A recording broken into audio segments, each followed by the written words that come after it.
एक ऐसी सच्चाई जो आपके सामने हर दिन है मगर आप उसे देख नहीं पाते। आप जो न्यूज देख रहे हैं, अगर मैं कहूँ वो सच नहीं है, वो सिर्फ एक केयरफुली डिजाइन नैरेटिव है जो किसी और ने स्पेशली आपके लिए तैयार किया है। आपको बस वही दिखाया जाता है जो पावरफुल लोग आपको दिखाना चाहते हैं। 2018 में आपने सुना होगा रिपब्लिक टीवी, इंडिया टुडे जैसे बड़े बड़े मीडिया हाउसेस पे टीआरपी मैनिपुलेशन का आरोप लगा था।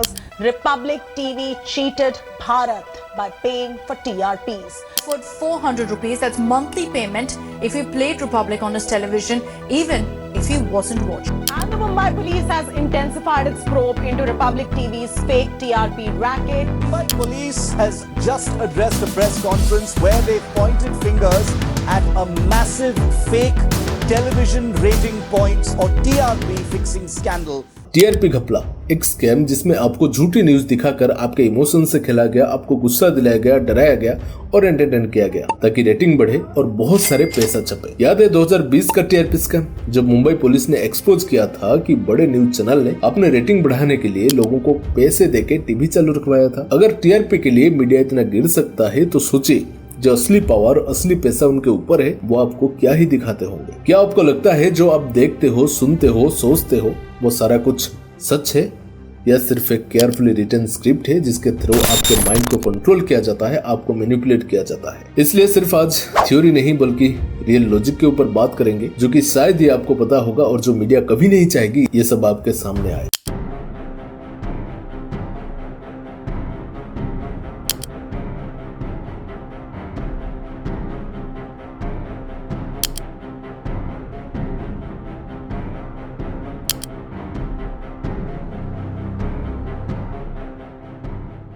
आपको लगता है कि इंडिया में हजारों न्यूज चैनल है, अलग अलग ओपिनियंस, अलग अलग व्यूज, अलग अलग एंगल्स, मगर असल में सिर्फ 4-5 पावरफुल बिजनेस ग्रुप पूरे इंडियन मीडिया को कंट्रोल करते हैं। आप जो देख रहे हैं वो सच है या सिर्फ एक केयरफुली प्लान नैरेटिव है? आइए इसके ऊपर थोड़ी सी डिटेल में बात करते हैं। जो आपको दिखाया जा रहा है वो एक केयरफुली कंट्रोल नैरेटिव है। ये मैं क्यों कह रहा हूँ ये आपको धीरे धीरे करके सब पता चल जाएगा। देखिए, जितने ज्यादा न्यूज चैनल लगते हैं उतनी ही अलग अलग आवाजें लगती है, पर असल में ये सिर्फ एक इल्यूजन है जिसके अंदर आपको फंसाया जाता है।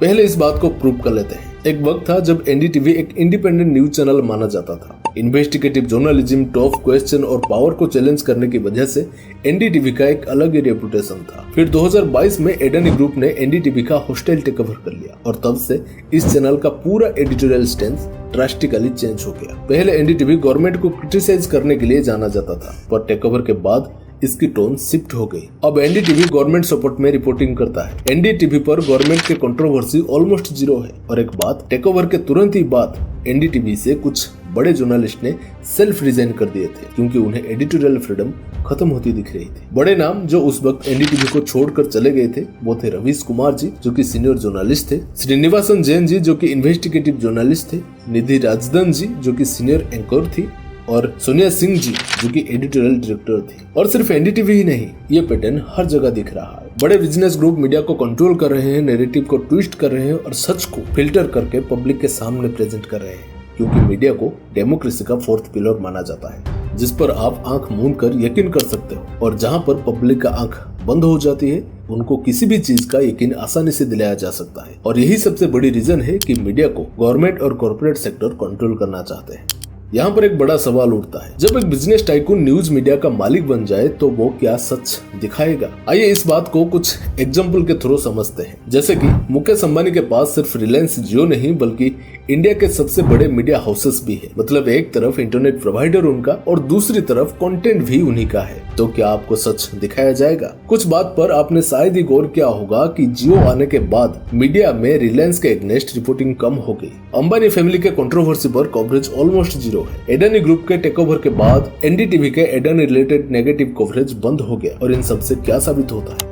क्या एक ही आदमी जो तेल और गैस का बिजनेस चलाता हो, जो टेलीकॉम और इंटरनेट को कंट्रोल करता है, जो इलेक्शन में भी फंडिंग देता है, अगर वही आपका मीडिया कंट्रोल करेगा क्या वो आपको सच बोलने देगा? क्या वो उनके खिलाफ और गवर्नमेंट के खिलाफ नेगेटिव कवरेज करेगा? ये सिर्फ एक मीडिया का मोनोपोली है जिसको आपको समझना होगा। आप एक बार सोच के देखिए, अगर किसी मीडिया हाउस को चलाने के लिए सरकारी एड्स और कॉर्पोरेट फंडिंग चाहिए तो क्या आपको वो उनके अगेंस्ट न्यूज दिखाएगा? जब मीडिया का रेवेन्यू सोर्स ही गवर्नमेंट और बड़े कॉर्पोरेट हैं, तो क्या वो सच बोलने के लिए आजाद हैं? आइए थोड़ी सी गहराई में चलते हैं। मार्च 2025 एक ऐसी रेड जिसमें एक छुपा हुआ सच सामने आया। कॉम्पिटिशन कमीशन ऑफ इंडिया यानी कि CCI ने बड़े एडवर्टाइजिंग एजेंसी जैसे ग्रुप पब्लिसिस्ट और डेंसू के ऑफिसेस पे रेड किया। एक्वेशन ये था कि एजेंसी एड रेट फिक्स कर रही थी, जो मीडिया और पब्लिक दोनों के लिए नुकसान का कारण था। एड रेट फिक्सिंग मींस जो ब्रांड ज्यादा पैसे देते हैं उन्हीं के एड्स और कवरेज मीडिया में ज्यादा दिखते हैं। यही वजह है कि आपको कुछ स्पेसिफिक कंपनी के ही एड्स टीवी और डिजिटल प्लेटफॉर्म पर बार बार दिखते हैं। डेंसू ने लेनियंसी स्कीम का यूज करके CCI को खुद इन्फॉर्म किया था कि कैसे डिस्काउंटिंग और प्राइसिंग रूल्स फिक्स किए गए थे। और यहाँ से प्रूफ होता है जो आप देखते हैं वो सिर्फ कंटेंट नहीं, एक पेड नैरेटिव है जो आपके लिए तैयार किया जाता है। आपने कभी नोटिस किया है कि कुछ लोग मीडिया में कभी भी क्रिटिसाइज नहीं होते? जी हाँ, मैं बात कर रहा हूँ बाबा रामदेव जी और जोगी वासुदेव जी जैसे पब्लिक फिगर जो ओपनली गवर्नमेंट को सपोर्ट करते हैं। उन पे कभी मेन स्ट्रीम मीडिया में कोई भी सीरियस क्रिटिसिज्म क्यों नहीं होता? इसका मेन रीजन ये है, पतंजलि और ईसा फाउंडेशन जैसे ब्रांड करोड़ों में मीडिया हाउसेस को एड्स और स्पॉन्सरशिप देते हैं। पतंजलि का एड रेवेन्यू 2022 में 500 करोड़ प्लस था और इनमें से ज्यादातर मीडिया हाउसेस को ही मिलता है। कोई भी मीडिया हाउस अपने बड़े एडवर्टाइजर्स के अगेंस्ट नेगेटिव रिपोर्टिंग नहीं करेगा। जब मीडिया का रेवेन्यू ही कॉर्पोरेट फंडिंग और गवर्नमेंट एड पर डिपेंड करे तो पावर को चैलेंज करेगा कौन? आइए कुछ रियलिटी को चेक करते हैं। मीडिया का असली काम पावर को क्वेश्चन करना होता है, लेकिन जब मीडिया खुद पावर का हिस्सा बन जाए तो सच को दबाया जाता है। जैसे कि गवर्नमेंट का क्रिटिसिज्म करने वाले इंडिपेंडेंट जर्नलिस्ट को या तो फायर कर दिया जाता है या उनके शो को बंद कर दिए जाते हैं। जैसे कि 2018 में ABP न्यूज के एंकर पुण्य प्रसून वाजपेयी जी ने कहा था कि उनके शो पर PMO का डायरेक्ट प्रेशर था। NDTV के टेकओवर के बाद रवीश कुमार जी का सेल्फ रेजिग्नेशन भी इसी का प्रूफ देता है। तो आपको क्या लगता है, आज की डेट में मीडिया डेमोक्रेसी का फोर्थ पिलर है? कमेंट बॉक्स खुला है। हम लोग एक ऐसे दौर में है जिसमें जर्नलिज्म नहीं हो रही है। आज की स्थिति में सीधे फोन कर दिया जाता है, तो फोन किसी भी जगह से आ सकता है, वो आईबी मिनिस्ट्री से आ सकता है, वो PMO से आ सकता है, वो BJP हेडक्वार्टर से आ सकता है। असल में ये मीडिया चैनल आपको दिखाना क्या चाहते हैं और आप देखना क्या चाहते हो। जो आप टीवी पे देखते हैं वो आपका माइंड को कंट्रोल करने के लिए ही होता है। कैसे? आइए समझते हैं। इंडिया में अप्रोक्स 392 न्यूज चैनल हैं, जिसमें से ज्यादातर प्राइवेट प्लेयर हैं जो सेल्फ रेगुलेटेड हैं और इनके स्ट्रॉन्ग पॉलिटिकल एफिलिएशंस और कॉर्पोरेट ओनरशिप है। लेकिन ये सब कैसे कंट्रोल किया जाता है? TRP यानी कि टेलीविजन रेटिंग पॉइंट, ये डिसाइड करता है कि कौन सा चैनल कितना देखा जा रहा है। TRP बढ़ने का मतलब ज्यादा एड्स, ज्यादा पैसा और ज्यादा पावर। TRP मेजर करने का एक सिस्टम है BARC यानी कि ब्रॉडकास्ट ऑडियंस रिसर्च काउंसिल है, जो कि ये सब को हैंडल करता है। बट क्या TRP का सिस्टम फेयर है? 2020 में मुंबई पुलिस ने एक बड़ा TRP स्कैम को एक्सपोज किया था, जिसमें कुछ न्यूज चैनल फेक TRP बढ़ाने के लिए लोगों को पैसे दे रखे थे। असल में हुआ यूं था, मुंबई पुलिस ने 2020 में ये क्लेम किया था कि रिपब्लिक टीवी और कुछ दूसरे चैनल ने TRP बढ़ाने के लिए घपला किया था। एक स्पेशल ग्रुप को पैसे दिए जा रहे थे ताकि वो सिर्फ एक ही चैनल को बार बार देखकर TRP मैनिपुलेट करें, जिसमें मेन आरोपी थे घनश्याम दिलीप कुमार सिंह जी, जो कि रिपब्लिक टीवी का हेड डिस्ट्रीब्यूटर थे। इन्होंने अभिषेक कलाबड़े, जो कि मैक्स चैनल के डिस्ट्रीब्यूटर थे, उनको 15 लाख पर मंथ दे रहे थे सिर्फ TRP बढ़ाने के लिए। और कुछ पब्लिक ने भी क्राइम ब्रांच के सामने ये बयान दिया है कि उन्हें ना ही अर्नब गोस्वामी का एग्रेसिव डिबेट देखना पसंद है और ना ही रिपब्लिक टीवी को देखना पसंद है, लेकिन उनको 499 रुपीज पर मंथ मिल रहे थे सिर्फ रिपब्लिक टीवी को देखने के लिए। इस काम में BARC के कुछ ऑफिशियल्स भी शामिल थे जो डेटा को मैनिपुलेट कर रहे थे। तो सिंपल सी बात है, जो आपको दिख रहा है वो TRP के लिए बनाया गया एक इल्यूजन है। TRP के लिए मीडिया का एक सिंपल फॉर्मूला है, डर बेचो, नफरत बेचो, वो भी मसाला मार के। आपने अक्सर ये देखा होगा, कुछ न्यूज चैनल पर हिंदू मुस्लिम डिबेट टाइम टू टाइम चलते रहते हैं। भला एक न्यूज चैनल ऐसा क्यों करेगा?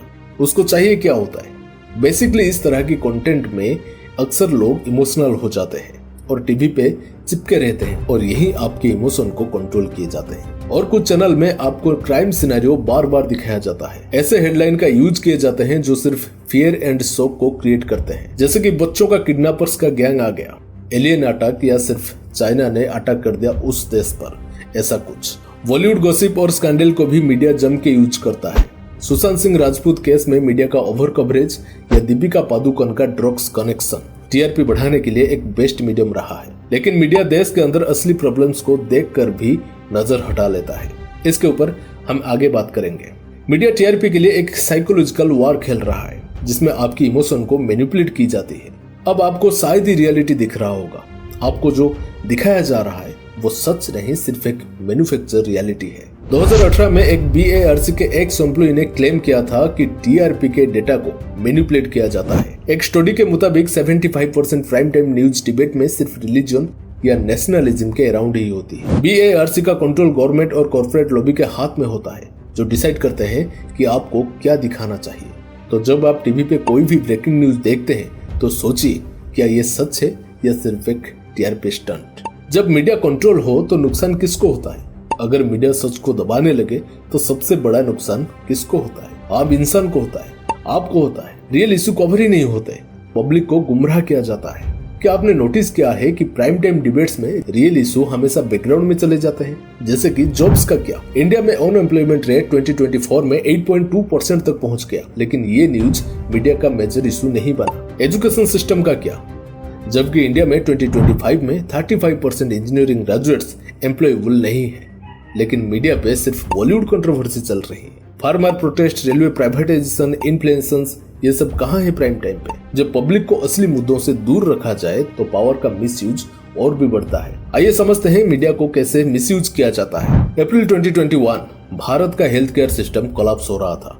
ऑक्सीजन सिलेंडर की कमी हो रही थी, हॉस्पिटल में बेड्स नहीं थे और एम्बुलेंस में लोग दम तोड़ रहे थे।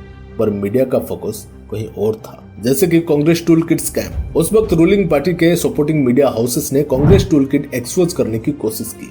नैरेटिव ये बनाया गया कि ऑपोजिशन डेलिबरेटली कोविड क्राइसिस का पॉलिटिकल यूज कर रहा है, लेकिन जब बाद में इसको इन्वेस्टिगेट किया गया ये टूल किट फेक निकली। जब असली क्राइसिस पर पब्लिक क्वेश्चन उठाने लगे, मीडिया ने पब्लिक का ध्यान ही हटा दिया। BBC, न्यूयॉर्क टाइम और द गार्डियन जैसे इंटरनेशनल मीडिया ने जब सरकार की अकाउंटेबिलिटी की बात की तो इन्हें एंटी इंडिया डिक्लेयर कर दिया गया। सोनू सूद जैसे लोगों पे भी एक्शन हुआ। जो सेलिब्रिटी लोगों की हेल्प कर रहे थे उन पे इनकम टैक्स रेड शुरू हो गई। जो लोग ऑक्सीजन और हॉस्पिटल की कमी के वीडियो को शेयर कर रहे थे उन पे पुलिस ने FIR करना शुरू कर दिया। ये सिर्फ एक एग्जांपल था कि कैसे मीडिया का मिसयूज क्राइसिस के वक्त किया जा सकता है। मीडिया मिसयूज को लेकर एक और क्लियर एग्जांपल है मणिपुर वायलेंस, जो महीनों तक मीडिया के द्वारा इग्नोर किया गया था। जुलाई 2023 नॉर्थ ईस्ट इंडिया में मणिपुर स्टेट में वायलेंट क्लेशेस हुआ। एथनिक राइट्स में 260+ लोग मारे गए थे और 60,000 से ज्यादा लोग घर से बेघर हो गए थे। महिलाओं को सड़क पर घसीटकर असॉल्ट किया गया था, उनके शॉकिंग वीडियो को वायरल किया गया था, पर नेशनल मीडिया इन पे साइलेंट दिखा। अक्सर ये देखा गया है जब गवर्नमेंट सपोर्टिंग स्टेट में वायलेंस होता है तो मीडिया रिपोर्टिंग कंट्रोल दिखती है। जैसे कि बात कर लेते हैं दिल्ली राइट्स 2020 का। फरवरी 2020 में दिल्ली में हिंदू मुस्लिम दंगे हुए जिसमें 53 लोग मारे गए थे और बहुत सारे लोग घायल हुए थे। मीडिया ने राइट्स का कवरेज बायस तरीके से दिखाया, सिर्फ एक तरफा ब्लेम दिखाया। तो जब आप टीवी पे कोई भी न्यूज देखते हैं खुद एक बार सोचिए, आपको असल सच दिखाया जा रहा है या सिर्फ एक ट्विस्टेड वर्जन दिखाया जा रहा है? आखिर आप क्या खो रहे हैं? अगर मीडिया सच को दबाता है तो इसका सबसे बड़ा नुकसान आप ही को होता है। 3 बड़ी चीजें जो आप खो रहे हैं। नंबर 1, आपका राइट टू रियल इन्फॉर्मेशन। अगर आपको असली मुद्दों का पता ही नहीं चलेगा तो आप इन्फॉर्म डिसीजन नहीं ले सकेंगे। नंबर 2, आपका पावर टू क्वेश्चन। जब आपको डिस्ट्रैक्ट किया जा रहा हो तो आप हक की लड़ाई नहीं लड़ सकते। नंबर 3, आपका फ्यूचर। अगर मीडिया पावर के कंट्रोल में रहेगा तो डेमोक्रेसी सिर्फ एक इल्यूजन बन जाएगी। अगर आपको सच चाहिए तो सिर्फ टीवी पे भरोसा मत कीजिए, क्वेश्चन पूछिए, सोर्स वेरीफाई कीजिए और अल्टरनेटिव मीडिया को पढ़िए। अगर एक ही नैरेटिव बार बार रिपीट हो रहा है तो क्या वो सच होता है? क्या आपने कभी ये सोचा है कि एक जैसे हेडलाइन हर न्यूज चैनल पर एक ही साथ कैसे चलती है? क्या हर जर्नलिस्ट को एक ही दिन एक ही बात दिखाने का ज्ञान मिल जाता है? मीडिया का असली काम पब्लिक को इन्फॉर्म करना होता है या नैरेटिव पुश करना? अगर आपको सच जानना है तो आपको मीडिया का गेम को समझना पड़ेगा। फेक न्यूज का एक सिंपल फॉर्मूला है, जो भी आपको इमोशनल बना देता है आप उस पर भरोसा कर लेते हैं। मेरे मानो तो एक बार आप उस पर दोबारा सोचिए। मीडिया मैनिपुलेशन के 3 मेजर तरीके। नंबर 1, फियर मॉन्गरिंग, यानी कि डर फैलाना। देश खतरे में है, आपके धर्म पर अटैक हो रहा है। ऐसे हेडलाइंस इमोशन को ट्रिगर करने के लिए ही डिजाइन किए जाते हैं। Number 2, distraction strategy. एक तरफ अनएम्प्लॉयमेंट रिकॉर्ड हाई है लेकिन मीडिया का फोकस बॉलीवुड कंट्रोवर्सी पर है।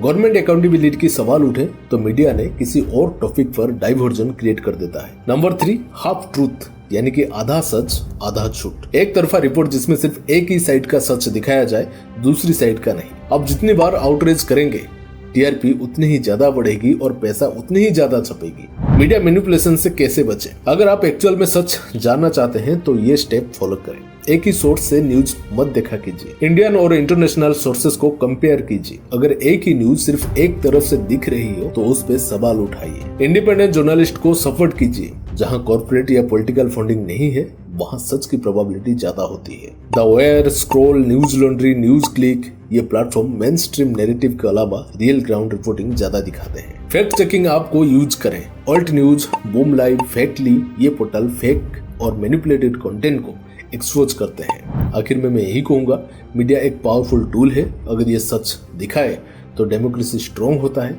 अगर ये मैनिपुलेट करे तो सिर्फ एक इल्यूजन बचता है। आपके पास सिर्फ दो ऑप्शन है, या तो जो दिखाया जा रहा है वही को सच मान लो या खुद रिसर्च करके सच तक पहुंचने की कोशिश करें। चॉइस आपकी है, आंखें खोलनी है या बंद रखनी है। Okay, share this video and spread this awareness. Thank you.